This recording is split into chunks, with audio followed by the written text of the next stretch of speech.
advertising.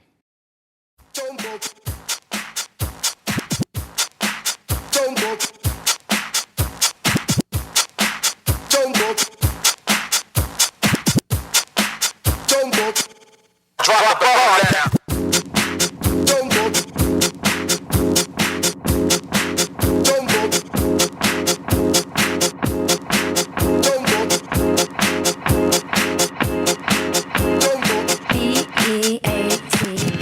Well, alrighty. We are back. It seems like it was only last week that it was this week, but we're back now. And I always like to say something totally confusing. You are tuning into This Pink Cloud. We are a show all about recovery, multiple pathways, mental health, all that good stuff. I am DJ Kelly Reverb. I am a certified RSPS. Sitting in with me... Yeah, dude. Is that dude that's going to be that guy? Yes. Mr. Chad Lamons. How are you, dude. Chad? I'm great. You should stop hitting that camera. It doesn't matter. We're like 10 seconds in, dude. It's all good. It's not on. See, that camera's not on them yet. It's okay, dude, but I'm just saying. Okay. Yeah, Thank for you future so much, reference, yeah. but I appreciate Shout out cameras and all the people that hit them. You know what I'm saying? Yeah. Sweet. But anyway, thanks for coming out, running the ones and sixes. You're going to have a DJ mix coming out soon, right? Yep. You're going to throw it up on SoundCloud. What's your DJ name? Yeah. Chad Lamons, dude. There we go, dude.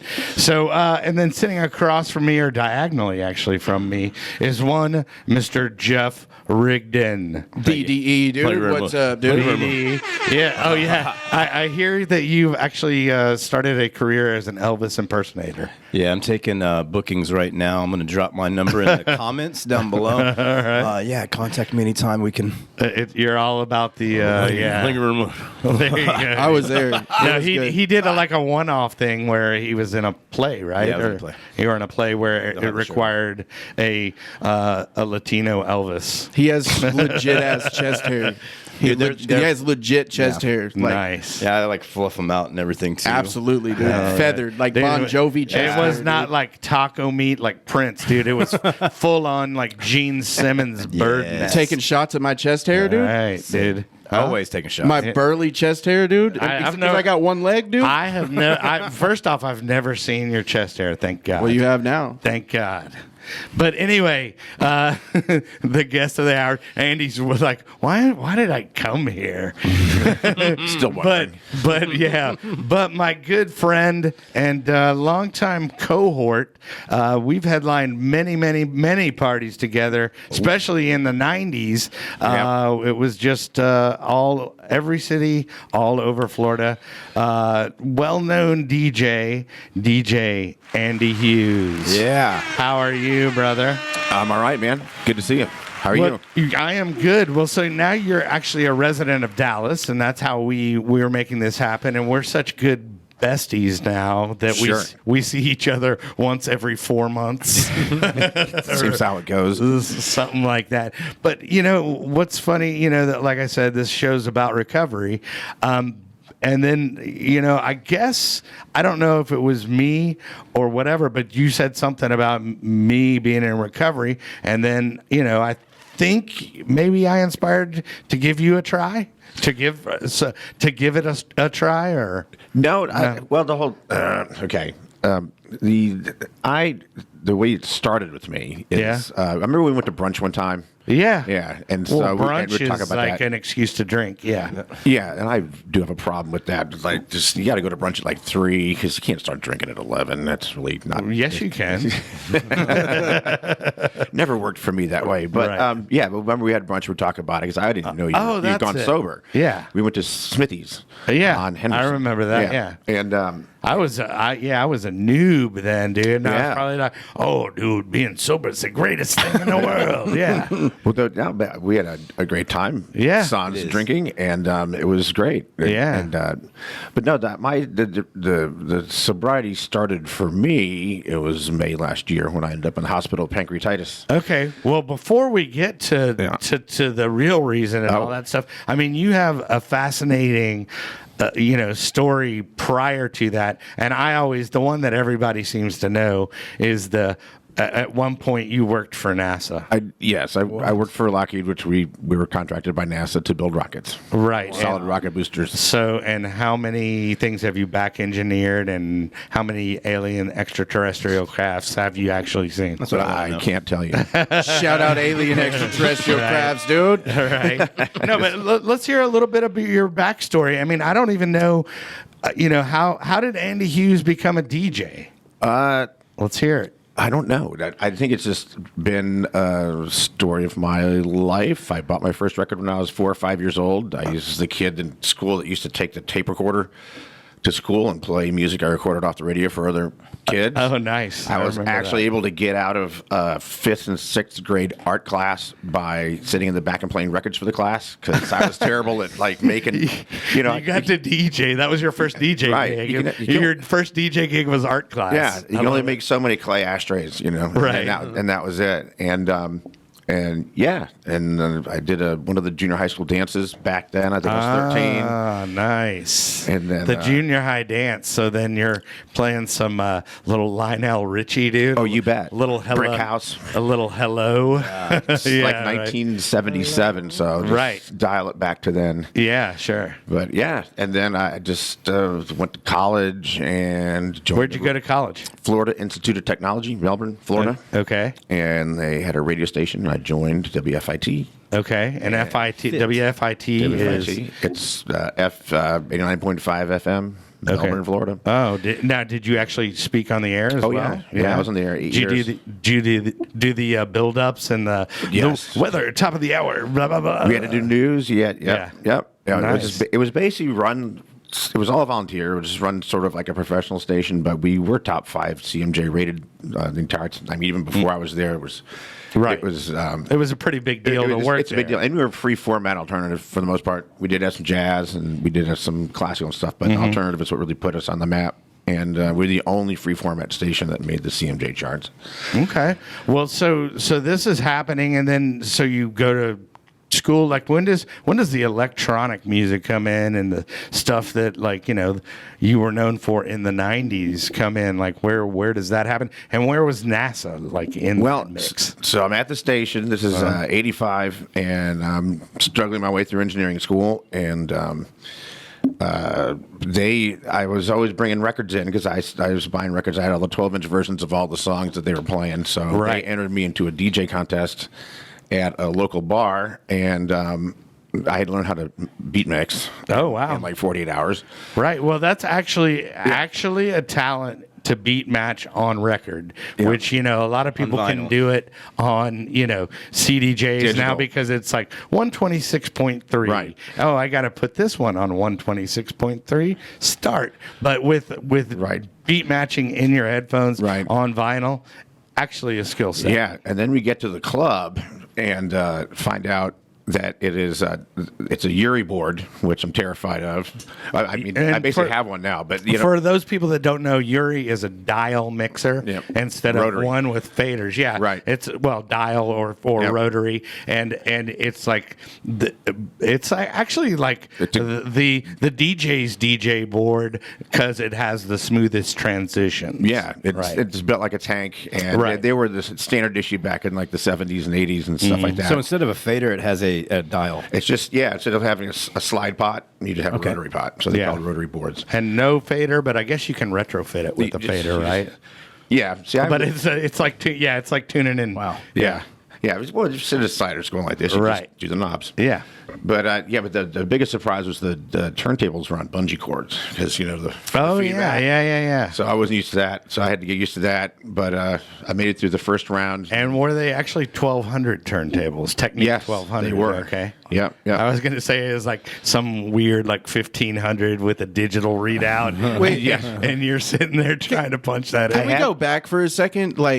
What in the fuck are you talking about bungee cords? They put them on bungee. They put them on bungee cords. They put them on either bungee cords or small bicycle tire inner tubes to hang. They basically hung them to kill the feedback. Yeah, so you So would the get bass, like a the bass from rumble, the club would not. I am vibrate and turn literally that at down. a loss for words. Well, yeah, Very cool well, about no, it. you'd have to do that because it started off. You'd put your cinder blocks down, Yeah. and then your table, and then whatever was going to cushion between the table, Yeah. because the table is basically it turns into a guitar when when you've got the bass Yeah. out there. Yeah, because like foam wouldn't work. Well, that's what Foam we do. does yeah. work. I use seat cushion Yeah. foam at my house. Yeah, Yeah, that's what they would do. But then some places would take it to next level Yeah. and actually isolate them where there is absolutely no In a time feedback. before Sigourney Weaver, we used bungee cables on our Right. turntables. And it's weird. And the techniques are so well built that the tables on the bungee cords will sit there and they'll spin and they'll bounce and they'll be doing this as you finished, getting the record going, and, Right. and it still plays. Like you look at this table shaking and wobbling after Yeah. you're done messing with it, and it still just tracks perfectly. Yeah, crazy. Where's the sync button on this thing? Yeah, right. No sync button. Yeah, no sync button. ain't No happening. sync button. So, but you're on bungee cord tables. Yeah, and so I made it through that. I'll cut the story short a little No. bit, but it went so well that the radio station said, "Let's do this every week," and that was ended up being my first club gig. And, And the I was- name and I of was- the club? I ended up at the Toucan Lounge in Toucan Melbourne, Florida. Lounge. It was the Shout out Toucan sports bar Lounge. at the Melbourne Rialto Hilton in Melbourne, Florida. Shout out sports bar at the Melbourne Yeah. Rialto Hilton. Yes, right. it's now a office complex. Shout out office complex. But yeah, and so I built rockets by day and I DJ'd by night, and Yeah, so you're working at NASA. Yeah, after graduate, yep. And starting to do this thing called DJing. Yep. And then, so what happens, like, how does that graduate into producing beats and all that good well, stuff? I eventually left the Space Center and went on my own. And Well, hold on. You just left NASA? I mean, yeah, I did. I did. Did 26 launches with them, and it was great. And, Yeah. decided to hit the road as a DJ. So Yeah. start traveling the world. Well, but I mean, there's an area of where it goes from DJing to then producing, right? Sure. Yeah. That followed a couple years later. Yeah. Yeah. Okay. And because I bought a house in Orlando, and my room, the guy that became my roommate, Chris Hand, moved in, and Shout out Chris Hand. yeah, of course, DJ Nightlife. Yeah. Nightlife Records. Yeah, dude. Yeah. And he had a studio, which was basically a 16-channel Yamaha board, a Kurzweil K2000, a Juno GX3P, and I think that's about it. Right. And we just started messing around with some tracks and beats, and eventually we wrote Yummy, Yeah. which came out in '95. Right, and that was one of your bigger records. I That would was the say? biggest one. Yeah, The biggest one. Yep. And it was self-produced on your label. Yep. Shot the load on the first one. Right. Well, Remixed hey, over that's and good. over again, too. But no, that track was and it was on your own label, which is Mothers Against Well, yeah. MAFDAP or something like that. Well, no, this one came out on Nightlife, but eventually okay. we diverged into Nightlife and MAFDAP. But yeah, MAFDAP, Mothers Against Fat Drunk DJs and Producers. Oh, there you go. That's easy. That's And easy our logo to was a remember. martini glass. Right. The easiest logo to remember. Yes. I mean, or anagram to remember. Yes. Or whatever. But okay, so like, I always like to say that, like, talk about like a crazy story. And, I mean, I've had tons like flying and stuff like that. And I know I kind of said, hey, dude, get a 90's Andy Hughes autobiographical crazy story. So I'm looking forward to this. Okay. Well, I mean, a bunch of seedy things happened I could discuss, but probably not. But I think the best thing that was is one of the best Shout out CD things. seedy things. Yes. Of course, this is the anyhow. 1996. It was August. Poughkeepsie, New York. Okay. And I get Poughkeepsie. to the Poughkeepsie. I get to the hotel, and they say, "Don't leave the hotel. It's super dangerous outside, bad neighborhood. But we're going to come get you at 4:30 At 4:30 in the morning. a.m. In the Right. morning. I'm Yeah. like, all Okay. right. So ordered a hamburger, went to sleep, watched some forensic files. It's Did- still my hotel go-to. Did they have? Hold on. Did they? Files. Did they have room service at the hotel? They sure did. It was a nice Oh hotel. wow! So it's Yeah. a nice This hotel. was It's the not- first days of investigation It's not- discovery. It's Yeah. not, but it wasn't like a Red Roof Inn, dude. No, like this was where- legit, like a real nice hotel. Because I've stayed in a Red Roof Inn, dude, Mm-hmm. where they actually had, instead of candy in their machine, they actually had novels, like paperback novels in the candy seen that. machine. And then also I went to go use the iron, and the iron, I kid you not, had blood on it, dude. Yeah. And I go, okay, I'm going wrinkles tonight, But anyway, Yeah, no, I think I stayed at the same hotel. yeah, right. Yeah. I've been there. Everybody's been to The, that the one. old the 2.5 star on Hotwire. Dude, Worst Western. One, Worst yeah, Western. Worst Western. There you You go. get some Motel 5, not on your. Yeah. Shout out Budget Suite / Relapse. Yes. Yeah, man. But yeah, anyhow, so I got ready. I woke up after a little nap, got ready, and then they didn't come get me, and I'm like, shit. And I actually have performance anxiety before I spin, and I'm like, maybe they're just not going to get me. Fuck, it's canceled. Whatever. Because I got Right. paid anyways. It's like, screw it. Right. And so I'm like, all right, just go back to bed. And then all of a sudden, like 5:30 in the morning, it's like, they're pounding on my door, like, dude, Right. you're on in half an hour. Come, Right. we're super late, and I'm getting all ready and grabbing my I had one of those the boxes, The flight case. The flight anvil, case. The anvil Yes. case And is what I call it. and it had the little the wheels for the I bungee corded it onto the wheels. yeah. Bungee cords, You bungee and cords. you and bungee cords. Yeah, we cross paths a lot, Right.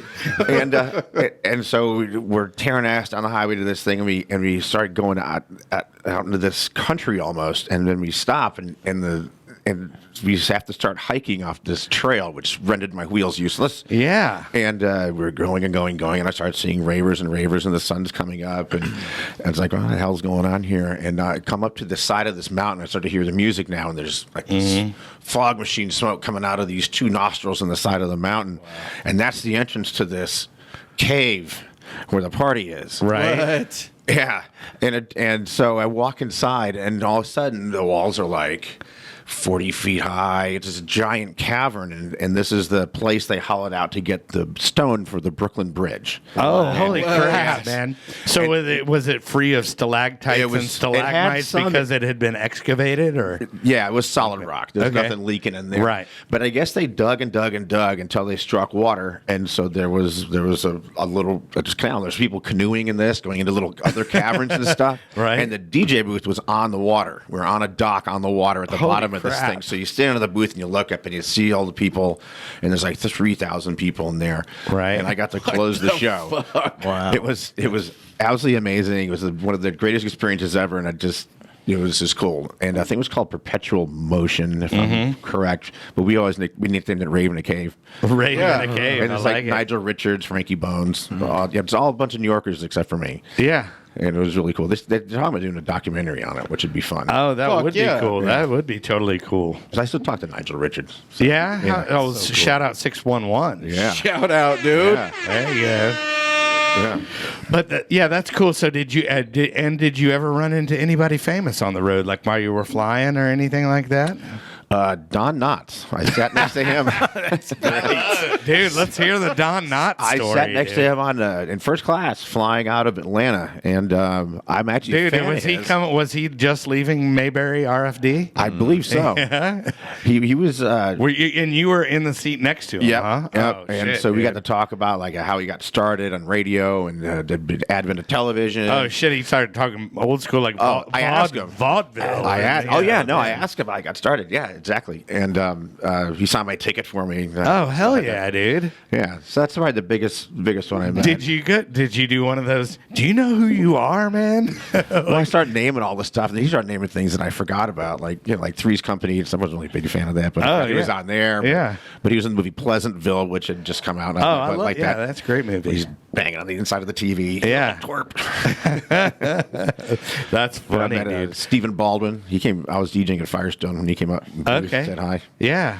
There would be random people like when I'd be in like Orlando, it would all of a sudden. I was like at what was the place? Was it Lasers or where they had the after hours? Dan used to book it. It was the after hours. I can't. I can't even think of what it is, but we Name will. escapes me. Yeah, but anyway, it was that club where Dan, who always wear like the '70s tour jacket. Oh, yeah. like he looked like he was in it was straight out of the '70s Yeah. with the indoor outdoor shades. Yeah. But he would book me there, and it would just all of a sudden, oh, there's Jerry Rice, dude, and he just won the Super Bowl, and there's Jerry Rice at 4 a.m. in Orlando, Florida. Oh, yeah. Yeah. Well, it's, I mean, a lot of people, a lot of tourists there, a lot of conventions, and Yeah. just, just people. There's always somebody around. It seems. Yeah.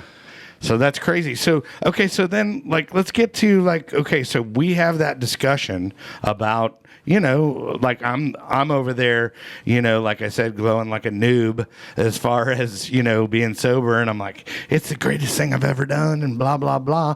And so you decide, I mean, I don't know if I made you decide or helped you or whatever, but did you, I mean, maybe inspired. Well, we started to talk about earlier. I ended up in the hospital with pancreatitis, which is basically you piss off your pancreas and it says "fuck you," and you're going to be sitting in the hospital for 5 days. Right. While they put you on a morphine drip and they starve you to death, basically, because you have to put your pancreas to sleep while it recovers. It's basically the only way for it to recover. And the biggest trigger for that is alcohol.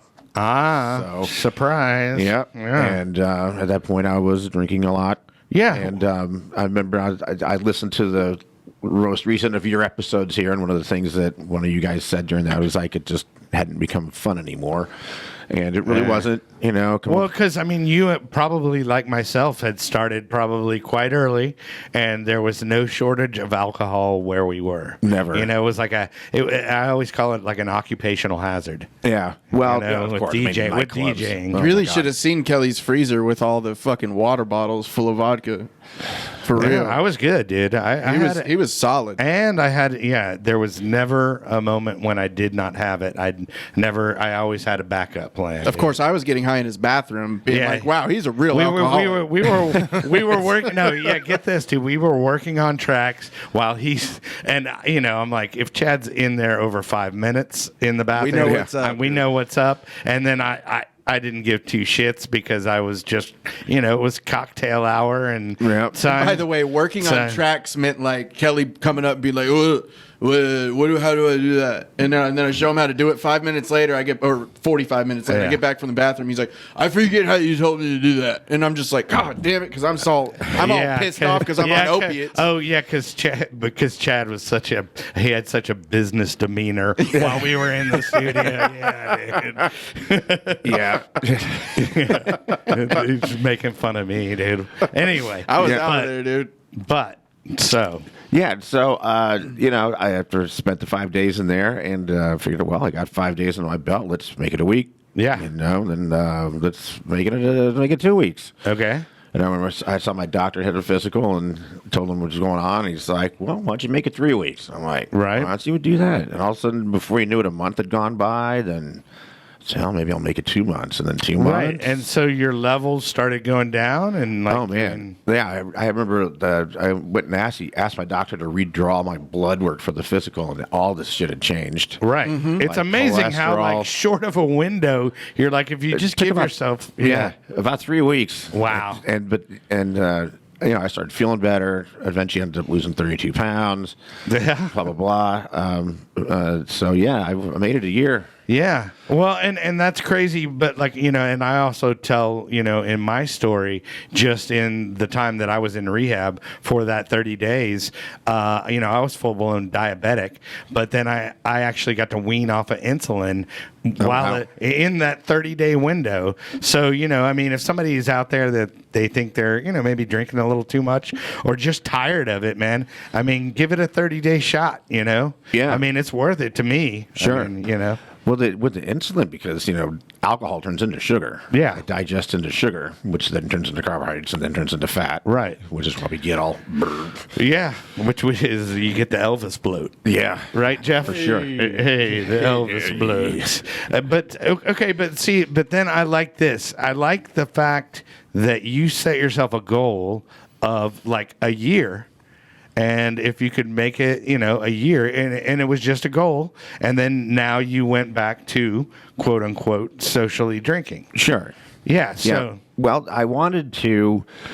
do everything that I did while I was drinking. I wanted to do it sober. So I wanted a sober Christmas. I wanted a sober New Year's Eve. I wanted a sober birthday. I wanted to cut my grass sober. I wanted to have a gig sober, DJ sober, which I never did that before. Right. Wanted to ride a track sober. Wanted to work on my car sober. Right. Wanted to meet a chick sober. Just everything that because and sort of realized this how much alcohol did consume my life. I never really drank during the day. Right. I never drank while I was working, but as soon as I was done with my responsibilities, it was 5 o'clock and time to go. But I mean, it's funny because, and I say this all the time, it is the ultimate slow play. Alcohol, you don't realize how much it's affecting you, and then all of a sudden you're in the hospital for pancreatitis. Yeah. You know what I mean? Yeah. And you don't realize that. And then, I mean, of course, for me, it was a little more extreme,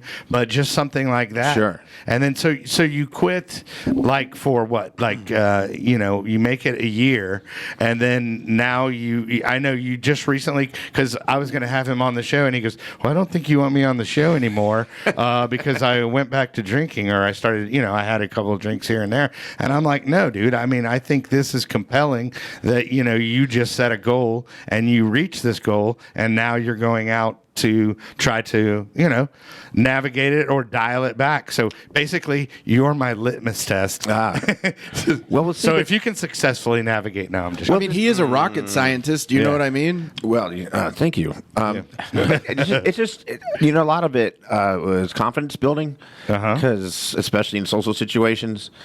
Where you just like, oh, well, might as well get a drink, and it was hard to go into a bar while I was sober. And, especially with the old Monk right down the street, I think it took me 3 months to get down there. Right. And then it was awkward when I was there. But after a while, it was like, there's no big deal. Just go in there. I can go hang out with my buddies and have brunch. And I definitely enjoyed the $14 bar tab that I got. Oh, yeah. It's much better instead of the $80 bar tab. Just pay for food. Yeah. Right. My food and my Diet Coke. There's that part. Yeah. The bank account swelled too. That was good. Yeah. But and the confidence that I can do it again, like just say, well, I got a busy week this week. I'm just not going to drink this week, and just don't. Right. It did change my habits. It does allow me to not immediately grab for the bottle of Jameson. Yeah. It allows a lot of the rethinking of just my everyday life. I think I accomplished. Right. Yeah, no, and it gives you a better, maybe a perspective, but I also like the part where you started operating outside of your comfort zone, where you had all these first. Oh, yeah. Like that. I think that's a big thing to do is when you're a heavy user or a heavy drinker is to just walk away, or try to do these things, sober, and it's okay. It's not going to feel the greatest, or you might feel some social anxiety towards it, but it's okay to sit through that. And you know what? You're going to make it out, Yeah, it's character building. Yeah. And once you get into it, and once you start, checking the boxes of the stuff that you've accomplished, it's like you might as well keep going. Because the pancreatitis happened in May and my birthday's in April. So it's like, well, I need, I've already done a sober New Year's. I've done a sober Christmas. When's your birthday? April 18th. Oh, we're close, dude. Shout out April 18th. DJ Andy Hughes' birthday, national holiday. April 22nd. Nice. Yeah, So whatever. we're close. Yeah. 22nd's cool. You just missed Aries. Sorry. Yeah, right. But I figured out, the last thing on my list was my birthday. So it's like, I got to keep going till the anniversary at least. And so yeah, and it's it went by quicker than I thought. Yeah. The hardest time was Friday nights. That was the one time where I was really like, man, I really would like a drink for tonight. And then, but how about DJing though? That's when I found it the toughest to do. I would sure love to have a beer or tailgate. Well, the DJing got better. Yeah, right. DJing got better. Right. It got better. The first sober gig was in June last year, so I was nervous as fuck. Right. Yeah, it was at Ace Cafe in Orlando. Oh yeah. And I think I was playing it with you.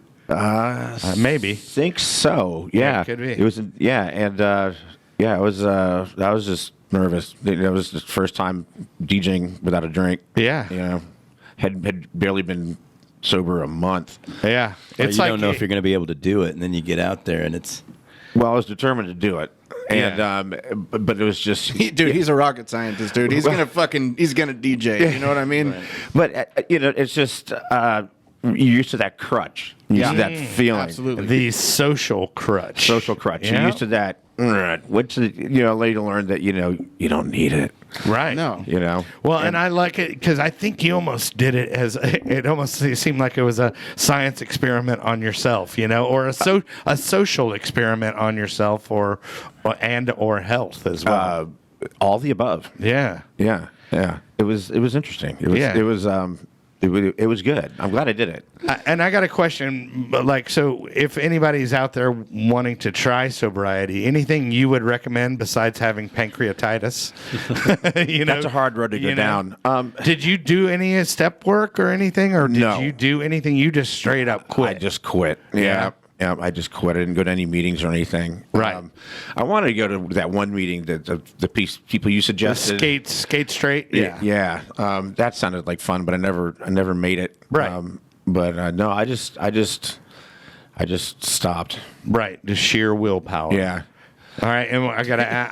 It was with a little dash of terror from the pancreatitis. Yeah. Right. Right. Well, what? Okay. So I gotta ask, what was your first drink back? Did you at least do it right? No, I think it was a ranch water. No. It was a White Claw. It was a bungee cord. Yeah, bungee beer. No, it was nothing fantastic. There's no no. No. ranch just water. a ranch water. I don't even know what that is. I don't even know what ranch I water is. assumed it had something to do with bungee cords. It's it's the flavored. It's like the flavored seltzers, just that they have now. Okay. I got Topo you. Chico. I like Xanax bars and White Claws. Yeah, right, exactly. I know her. Yeah. I think we all do. Right. I don't take Xanax. I just take bars. Right. The whole thing. There you go. Well, so let's pass it around. Did you have any questions for Andy? Yeah, dude. So I see you got your Twitch channel up. Is that something that you do on a regular basis? Funny you ask. Yes. Thursday and Sundays, 7 p.m. Central. You spit? Doing it. Yes. All vinyl? Fuck yeah. All vinyl. You were Yeah, doing that shit dude. before too, like when we hung out. Yeah, you were 'cause doing some sort of that live was like streaming. that was started during the quarantine. Yeah, Yeah, doing the quarantine streams and because you and me hung out right before COVID fucking happened. right. That was when Yeah. that happened. Yeah. And you decided hey, it was a good idea to let me borrow a piece of equipment, which You still have. Yeah, which I really still. I mean, Oh, it's somewhere yeah. under a fake name at a pawn shop. I'm not gonna lie to you. What? So what was? I will put that back into the universe. What- I will do something about that. What? So that was on my long list. Of What was things. What was the? It was a machine micro. Yeah. And because he didn't use it anymore, and I was like, hey, that's really cool. And you were like, hey, well, I'm in a great mood. You seem like a cool dude. You haven't been in my bathroom for longer than 5 minutes at a time. You know what I mean? Right. Obviously, you don't have a drug problem. You have long hair, and you just look like you're fucking 50. Did you ever use it? Yes, I did use it. Absolutely. And then the software wouldn't register or whatever. So we were in correspondence about that because you would have had to unregister it for yourself or whatever. Right. And then I got dope sick and was like, what's up, dude? I got dope chick and prison and And then all the other shit happened. But Right. I want to go on Your record. excuse for not calling me back. Yeah. Well, so we tried to meet up several times, and then a couple times you had something pop up or whatever was going on. I'm gonna blame it on you. You know what I mean? It wasn't the fact that I was a hopeless fucking heroin and cocaine addict. You know what I mean? But we were trying to meet up because he has an absolutely fantastic fucking fan-fucking-tastic his studio in his house. But let's go ahead and give that address a shout out. Yeah. What's up? It's the big ass house somewhere down in those streets that they talk about with all the bars because they're uptown nerds. Right. You know what I mean? Or Lower Greenville, whatever the fuck you want to call it. Some Right, area out in there. Dallas that's too fancy for me. I'm more of a Northwest Highway kind of cat. You know what I'm saying? Same. That's all right. But Yeah, he has an absolute fantastic fucking studio. Yeah, in it's his cool. house. It's a little museum-esque and a Yeah, lot of synthesizers like, really galore. cool pieces. Oh yeah, we forgot to. You know what we could probably do in post? Throw up some pictures of it. Yeah, Absolutely. that'd be awesome. Because it is fucking gnarly. Yeah, it is gnarly and it is fabulous, and you know. That Roland Aria, the fucking Oh yeah, System 8. yeah, the System 8 you have. Yeah. You had a Prophet, right? Yeah, that's gone actually into the shop to get rebuilt. That thing was on its last leg. Yeah, A that's buddy of funny mine because gave I'm that on to my me. last leg. Yeah, are we talking So that's like perfect. Lee Coombs? No, this is actually from Bob Day. I do have some Lee Coombs keyboards though. I have a Yeah. JX3P with a controller and Virus KB. Yeah, that thing Yeah. was fucking gnarly, Dude, that dude. thing makes some great sounds. Incredible soundscape. Because everyone's like analog modeling. You're like, oh, it's got to sound like analog. It's like, we got the Juno, we got all those other things, so that's good. But I want a keyboard that sounds unusual, Absolutely unusual. Makes sounds that aren't from this planet. So Well, yeah, and that's when I fell in love with like the Nord too. Yeah. Now that we've turned Yes. this recovery show into gear shop. Yeah, dude. into gear talk. Talk fucking shop. But yeah, no. But so like, would you? I mean, for somebody out there maybe flirting with quitting drinking, or if they think they might have a problem, what would you recommend them doing? You know, well, I'll tell you what doesn't work. It's like, well, I just won't drink during the week and start on the weekends, or maybe I just won't drink 2 nights, but I'll drink on Thursday. That doesn't work. right. If you're gonna stop. And, Yeah. and believe me, you'll make it through it. And don't go social media on it right away until you. I never actually posted got it on social media. Yeah, you just did it. I wanted to, but I wanted to have like a big benchmark. Like, hey, like I'm going to do it after a month, and that's Right. I just keep forgetting because time flew by. Right. Hey, speaking of that, let me hit our sponsors real quick. We've got old Max the Axe. He is a Lone Star. Yeah. Lone Star Injury Attorneys for all your personal injury needs. You can actually go to thispinklawyer.com and it will go to their website, and he practices personal injury law in Texas. He practices what he preaches for and real. California, and he's a legit dude. He's been on the episodes. He was on Chad's episode a few weeks back. I heard that. Yep. So be sure Sound and like a nice check. guy. Be sure and go back and check out Chad's episode. It was insane. And then also we have There is no machine micro in that episode. There you go. There you go. And then we also have NeuroGlow, and NeuroGlow is actually a ketamine infusion treatment center where they actually microdose ketamine, and it helps with PTSD, trauma, and they also see that they have some results to people that are treatment resistant as far as the typical recovery routes. But if you go to neuroglow.com, and that is NEURO glow.com, and who knows, it might help you out. And it's not Never like know. glow like the kids spell it, like GLO. It's Yeah. GLOW. Exactly. So- Legit glow. Yeah, Like, because we yeah, have so legit many like glow. 19-year-olds listening to this podcast. Right. They'll never find it. Yeah. Yeah, they don't need it anyways. Yeah. Not yet. But yeah, so other than that, man, I mean, I know you've got to have like some other crazy like story, because I'm not just happy with the Don Knotts, dude. Who else famous? Give me another. Okay, so Stephen Baldwin. I don't know. I met John Denver on a plane when I was a kid. John Denver's full of shit, man. John Denver. Rocky Mountain High, my ass. What did he tell you? I just said, oh my God, John Denver. Coming back from Colorado.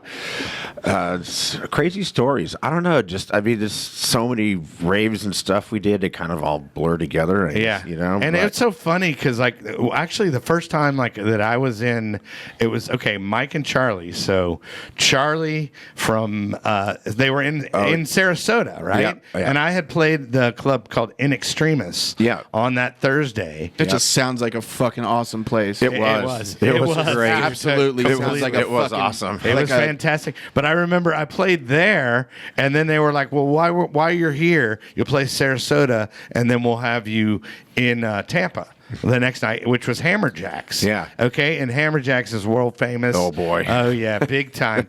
And I remember getting there, and I'm like, what time do I play? And they were like 6, and I was like, well, like 6 in the afternoon. Do I play like a happy hour or like? And they're not, no, 6 a.m. And then I go. Oh, am I closing the party? And they're like, no, dude, that's prime time. It was, for sure. And I'm like, oh, so 6 a.m. and all right, there we go. I've had several of those. You get to the party, it's like, yeah, you're on at 6. It's like, okay. Yeah, It's typical. 12:30 now. Yeah, typical logic would not think that Right. that would be a great time. Yep. And the fucking raves that you guys were doing like are like everything that these festivals and shit are not. This is like this is like warehouses. This is like where everything got its birthplace, really. Like in the fucking industry and the things that like people wish they were still fucking doing. Well, I mean, I'm sure you can still find a shady party. Yeah, You know, but a like little the shady- fucking this shady is like warehouse. this is in the heat of the fucking moment that Yeah. you guys were doing this shit and still do it. You know what I mean? Yeah. But things are just very different than they used to be. I fucking wish to God I could have gone to some of those fucking parties. Oh, man. Been a fly on that wall. It was, you know what I mean? It was good times. Los It was- Angeles in the 90s where the warehouses get raided and you got to grab your records and go. Yeah, see that kind of shit. We were talking about this a couple weeks ago. The map point parties. Oh, yeah. You know, or where Yeah. I had one party where they would go and they would pick up the people from a location in the back of a moving van and take those 30 people, not seated or strapped down in a bus, in the back of a moving van and take them to the scene. The So Bat Cave. yeah, exactly. Probably something like that. Or they Right. have like a hotline and you call it when you get to like the 7-Eleven or whatever. and Yeah. You call Oh, that yeah. and Yeah. somebody will come Yeah. and tell you. Yeah, what like the party mystery was. fucking Yeah. parties and shit. Yeah, there'd be a dude sitting there in a chair with Yeah. a flyer, listen to the radio. Exactly. Yeah, Yeah. you're right. Some You're- sketchy looking dude. Talking about vinyl is like you still have a pretty big vinyl collection, huh? Oh, God. Oh yeah, Yeah. we're gonna have to throw up a picture of that because I could do that, yeah. Yeah, Yeah. I was listening to the things the other week, and the guy said, yeah, I got like 10,000 records. I'm like, I feel so sorry for him. And then I'm like, oh, no, I got more. yeah. No, you have like what 15? I lost count at 15,000. Yeah, but you probably like assumed other people's collection as well, right? I did. Like Def Jeff, he got his records, or No, back in the early 2000s when I was going to appraiser school and my wife was going to paralegal school, we actually bought and sold record collections from people and sold them on eBay. Yeah. And I got to, of course, get to keep what I want to keep, but there were times we'd have like 30, 40 crates of records in the house. Yeah. And did that, and I'd sell some stuff. I was a Billboard reporter for a while, so I got a lot of that you really got- wonderful Latin stuff. And Oh yeah. one record out of 1,000 is playable. Right. But there was actually some good friends doing that. I would just sell boxes of records for $50 on eBay, Yeah. and just Frankie Bones does it, man. Yeah. Frankie Bones will meet you out in Washington Square love him. Park, at Washington Yeah. Square Park with a bag of records for $100. I love Frankie Bones. Yeah, he's great. But but he actually, when I went to New York, it was in the late 90s. I remember he took me around to some other record stores and. I actually had to go and get knee pads because you're in the basement of the store on your hands and knees digging through these records for the entire day, and just you're blowing your nose and it's coming out brown from all the dust, and you're like, your hands are torn up, and you smell Just like digging. like rotten basement. Yeah, dead for sure. rats. Hey, what about your first album? You said you were like 4 or 5. Got your first record. What was that record? Yeah, what was the first Andy Hughes record? I'll never tell. I'll tell you like the second or third one I bought though. It's let's see, David Ansel Collins Double Barrel. No idea. Yeah. Well, hey, it was 1969, 1970, I think. Right. And it turns out that the drummer of one of the guys from Sly and Robbie was on there. It was Right. the first time he was recording. He was a kid, and I don't. It's classified as reggae, which is. Like I said, now I listen to it, but I got on Discogs and said, yeah, it's reggae. I'm like, Right. Well, first record is reggae. Okay. I'll tell you, my first 12-inch I bought was obviously Sugar Hill Gang, Rapper's Delight. Of course. Because that's the only format it really came on. I guess it came on 45, but mine was, the seminal change was Kraftwerk Tour de France. Oh, yeah. Wow. Tour de France, dude. Didn't we And I just- was like, That's we just Yeah. borrowed some. We just from borrowed something from those some guys. pieces, but Yeah. like that was Kraftwerk. that was the seminal record that changed it all for me. Yeah, for me, it was what was Kraftwerk? It was 81 when I bought the Numbers. Numbers, in yeah. Computer World. Actually, it's the German guy, which is called Numerin. Yeah. And because before that, like I hadn't heard Depeche Mode yet and stuff. It was just barely getting. It all my started feet kind wet. of happening at the same time, and then it was just like, I can mix these together. Yeah, well, it wasn't even that. It's just like I was so burned out on Led Zeppelin and the Who and all that stuff, and Van Halen had already gone downhill in my mind, and Right. It's just I don't know if it's agree or disagree. So at the beginning of every decade, it seems like there's an exciting time in music, and the end of every decade, it seems it gets kind of stretched out. Yeah. Right. And so this is the end of the '70s. That may be the wisest thing I've ever heard anybody say. Into the '70s was great because it was disco, dude. Disco. I was into disco. And the Urban Cowboy was kicking too. Yeah, I was into disco, but Kraftwerk was like this numbers thing was like just what the fuck? Yeah, What the fuck is this? Yeah. That changed everything. Yeah. That was my introduction to a 12-inch electronic music. Nightclub music, just like the whole world just sort of opened up. And that is where. And I was like, I need more records like this. Right, yeah, and then like it inspired us because to me it's kind of breakbeat. Yeah, so sure. kind of inspired us to do that. Yeah, and I got a copy of Depeche Mode. Just can't get enough, and it was off to the races. It started all like that. Yeah, and well, cool. I think we got to everything. Anybody else got any questions? You got questions, Chad? Yeah, when the fuck can we get back and start making some more shit? Like, for real, because I'd love to. that's something we absolutely need to do. Like, the three of us together, or me separately, because I'm way cooler than him. Yeah, he can come. Elvis can come. Everybody. You know what I mean? I'm a big Elvis fan, so. Yeah, there you go. Because, his ideas, are so... They're so different than, anything that I really, because it's just more of that laid back, that real. It's more like. And hold on, it's Chad's, very hard to hold on. explain it. Chad's getting ready to go under the table, dude. So if you want to go ahead and unzip, dude. Yeah. No, it's just real like very heavy. Instead of melody, man, it's just feeling. You know what I mean? Like you have a very different vibe that you bring forward, because I'm more like this new school shit, and You're making Andy look constipated, dude. It's fucking. It's just very intriguing and what's the word when it's very inspiring for in a different way for me. That's why I was excited to work with you, because you brought over a bunch of songs. I don't remember if you did them or the songs you liked. Yeah, it's songs that I did, and they're still on my hard drive. And fucking live, dude. They were great, and I was like, I'm excited to work with you, because with the style of writing that I use with the way that you write, I think it would have come out with some pretty interesting stuff. Yeah, we had it was like a 10-minute long song that we just fucked around with. Yeah. You know what I mean? And we got to a good point in that was just fucking cool. Yeah. And it was just vibe the whole time. But we just never got a chance to do that again. So cool. Yeah. Well, now you do. Yeah. Now you do. I love it. Whenever I love you're it. ready. I love it. I'm absolutely ready. Yeah, dude. And I know you're in a kind of a hurry because you got to get out to Terrell and actually be a grown up, dude. Yeah. But thanks for coming and hanging out My with pleasure. the kids. Thanks for, and then, so any parting words for anybody that wants to try sobriety? Just try it. Try it. Do it. Absolutely. I mean, because you did. Be like Nike and just do it. Is there anything you regret from being sober for a year? Nothing.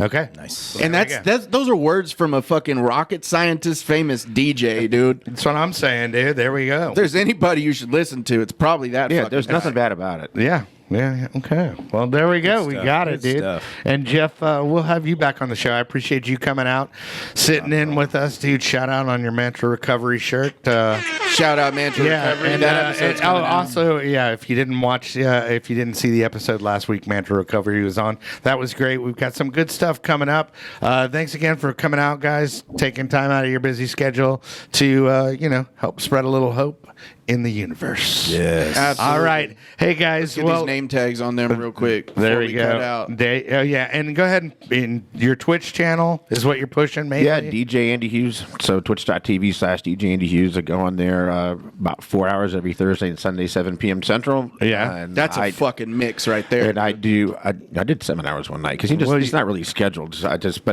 since I have subscribers now, I feel like I owe them to be on. Obligated, right? That's awesome. But I do all vinyl. I got the camera pointed down to the turntables. Yeah, so you've worked on the camera angles and Yeah. working the kinks out, and now, and as a special request, I need you to be in a tank top next time. Okay. Yes. I'll be watching I'm that just one. kidding. I got to pull out a wife beater for you. All right. All right. Well, hey, dude, I appreciate you coming out, man. Hopefully, this helps some people to maybe just explore sobriety. Yeah. You know, we'll give it see. a shot. It Yeah. won't hurt. Yeah, there you go. Love it. All right. Well, hey, remember everybody, we're always on the YouTube channel. Subscribe there, and then all other major And streaming. like it. And Like and subscribe. there Yeah. we go. And also, we're on all other major streaming platforms. You didn't plug the podcast in the beginning, dude. That's fucking awesome. Do you love that? That I'm that is saving it for spiritual after- growth right That there, is dude. after the fact. Yeah. But anyway, appreciate you guys coming out. And remember, kids, there is no magic pill for sobriety, because if there was, we would all take too many.